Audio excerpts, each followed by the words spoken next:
Our Torah reading this morning is loaded with characters who get lots of press. There is God creating the heaven and the earth. There are Adam and Eve and the serpent in the Garden of Eden. There's Cain and Abel. All these stories are very well known. But the character who speaks most loudly to us today in the season in which we live, the person who most challenges us, the person whose story most engages us in month 8 of the lockdown, in the last month before an epically divisive election. The person who speaks to us loudly is somebody most of us have never even heard of. His name is Seth.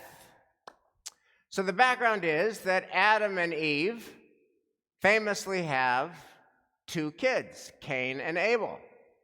And Cain kills Abel. Now, if you take that epic narrative seriously, you could imagine how deeply traumatized Adam and Eve must be. One son is dead at the hands of the other son. One brother kills the other brother, and the other brother is therefore exiled. They used to have 2 kids. They now have no kids. And this double blow might have made Adam and Eve give up on life itself. But remarkably, they don't. Instead, the Torah says the following: after the death and after the exile, after the murder and after the exile, Adam knew his wife again, and she bore a son and named him Seth, meaning, God has provided me with another offspring in place of Abel. Now, from the point of view of Adam and Eve, the very existence of Seth is an affirmation of life. We could have given up, we didn't. We had another child, we had Seth. Great. But think about it from Seth's point of view. From Seth's point of view, he inherits all this drama, all this backstory, all this tension, all this, oh my God, complexity, all this weight of expectations before the poor kid is even born. He says one day to his mom and dad, "Mom and Dad, what's Seth mean? What does my name Seth mean?" "Oh, honey, Seth means that God has given you to us as a replacement for your brother Abel, whom you never knew, because he was murdered by your brother Cain, whom you never knew. And because we didn't have any more kids, God gave us you. You, dear Seth, you're our replacement child." Now, how is Seth supposed to take that in? I'm a replacement child. There's all this drama. I didn't create it, I inherited it, but it's mine. There's all this tension. I didn't create it, I inherited it, but it's mine. There's all these expectations. I did nothing to create them, I inherited them, but it is mine. And all of us, in a very real way, are Seth. We are all Seth. We are all dealing with drama and complexity and tension that we did not create, that we cannot solve. We inherited it, but it is ours. We're all Seth. Coronavirus, the lockdown, the economic meltdown, deep social unrest, fires burning, hurricanes wreaking damage and destruction. We didn't create any of it. We cannot solve any of it, but it's ours. Now, what does Seth do in the Torah with all this drama that he didn't create and he cannot solve? So the Torah devotes a grand total of one verse to the life of Seth, the replacement child. This is what it says. And to Seth, in turn, a son was born, and he named him Enosh. In other words, in one verse, the Torah captures Seth's response to this crazy world he inherited. What does he do? He puts his head down, he minds his own business, and he lives his life. I can't solve this mess. I didn't create this mess. I'm just going to live my life, gets married, has a kid, raises his kid, lives to see his grandchildren. That is the Seth move. Now, I have to tell you, I am drawn to the Seth move. I am drawn to the move that says, I didn't create this mess, I can't solve this mess, I inherited this mess, I'm not going to let this mess with my life, I'm going to live my life. After all, we all know this, It's hard enough to make it through the day, any day, especially in a pandemic. It's hard enough to raise your kids any day, especially in a pandemic. It's hard enough to do your job, earn your pay your bills any day, especially in a pandemic. Every one of us here can say, my plate is full. My plate is full. Just trying to make it through the day. I didn't create all this mess. I can't solve all this mess. I'm going to put my head down and live my life. I am going to be like Seth. In fact, this message of Seth, just live your own life, kind of put the problems of the broader world to the side. Focus on what you can control. This message is so appealing to me that in my first draft of this sermon, my conclusion was, be like Seth. You didn't create the mess. You can't solve the mess. Live your own life like our biblical hero, Seth.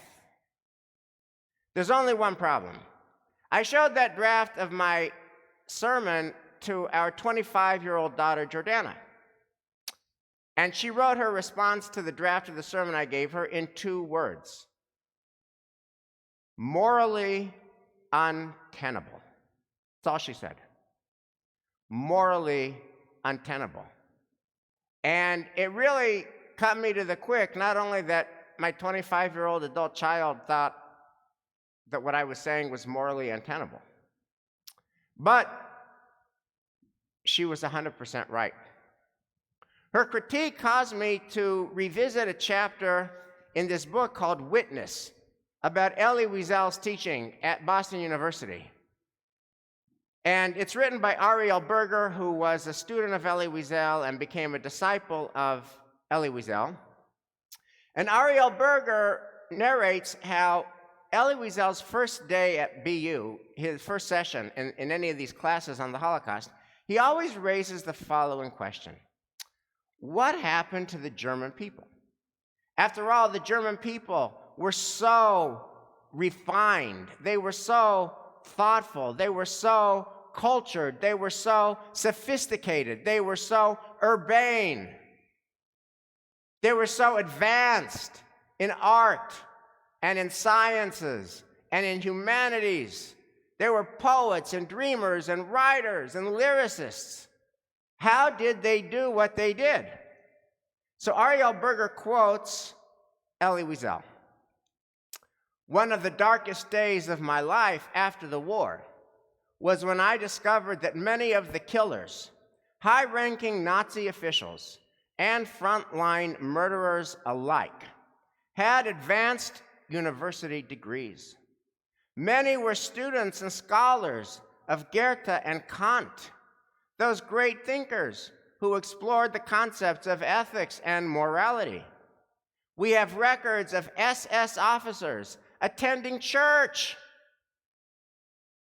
playing with their children. treating their pets with tenderness, and then going off to do their terrible work.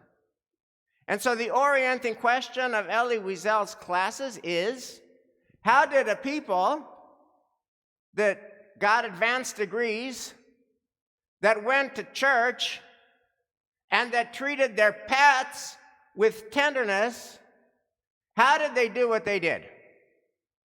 And Elie Wiesel's answer was distilled into the following single sentence: for evil to flourish, all it takes is good people doing nothing. For evil to flourish, all it takes is good people doing nothing. That was Elie Wiesel's Torah on one foot. And then I thought about it. Wait a minute. Isn't there an inner contradiction in his Torah on one foot? How could it be, if they are good people, that in the face of evil they do nothing? How could that be? Good people, face of evil, do nothing. And then it dawned on me, the answer is Seth. The answer is, I didn't create it. I can't solve it. I'm just going to put my head down. I'm just going to live my life. I'm just going to do my thing and get on with it. Seth. In other words, Seth is very seductive. I am drawn to Seth. But Seth has the huge price tag that if we do the Seth move, we forfeit our ability to shape the moral contours of our society. For evil to flourish, all it takes is Seth. For evil to flourish, all it takes is good people doing nothing. Now, maybe that's why the Torah only devotes one verse to Seth, because he doesn't deserve more than one verse. And maybe that's why we are not descendants of Seth, but we're descendants of our father Abraham, who's introduced to us in next week's reading. And very famously, Abraham is given a mandate by God.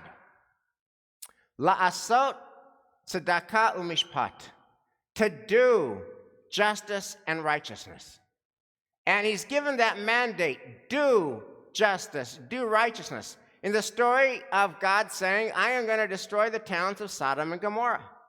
And it would have been oh so easy for Abraham to pull a Seth. It would have been oh so easy for Abraham to say, hey, wait a minute. Sodom and Gomorrah is evil? Whatever it was that they did down there? I didn't do it. I didn't cause it. I can't solve it. It's deeply dysfunctional. Deeply dysfunctional. You know what, God? Let me pluck my nephew Lot. Let me pluck Mrs. Lot, my nephew's wife, my niece-in-law. Let me just get my family out, and then let Sodom and Gomorrah to their fates, whatever you choose, God. But no, famously, Abraham doesn't do it. Famously, Abraham negotiates with God. Shall not the judge of the world judge justly? He negotiates to save towns that he never visited, to save the lives of people he did not even know, to save the lives of people he never met, because he is devoted to doing justice and righteousness. Friends, we are now living in a pregnant moment. We are now living in a moment of fierce moral urgency. For the first time in the history of our nation, there is an open question about whether we can even hold free and fair elections whose results will be acceptable to all. It's never happened before. For the first time in our nation's history, Sitting elected officials are openly questioning whether democracy is even that important. Maybe democracy itself is not that important.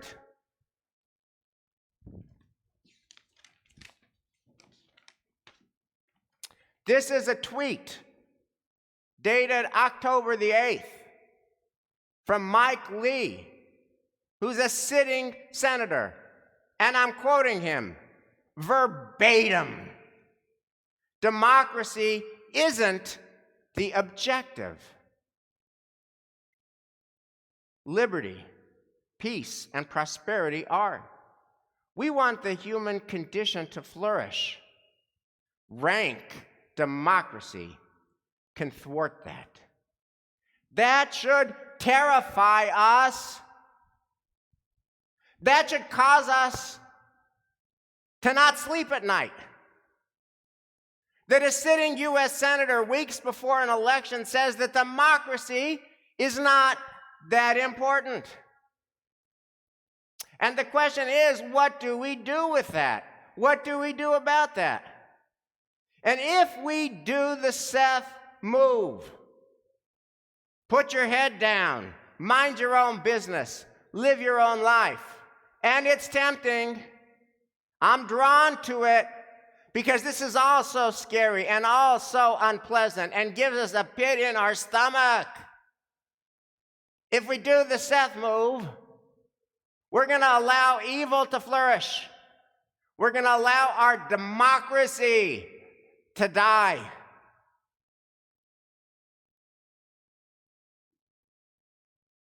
At a Facing History event in Chicago one year, Elie Wiesel was asked by a teenage student,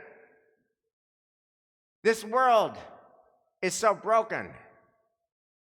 Where do I start?"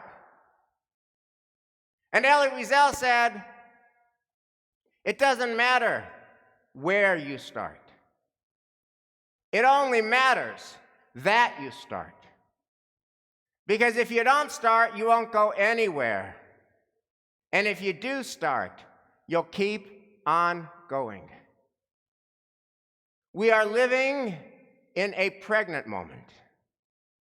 We are living in a moment of fierce moral urgency.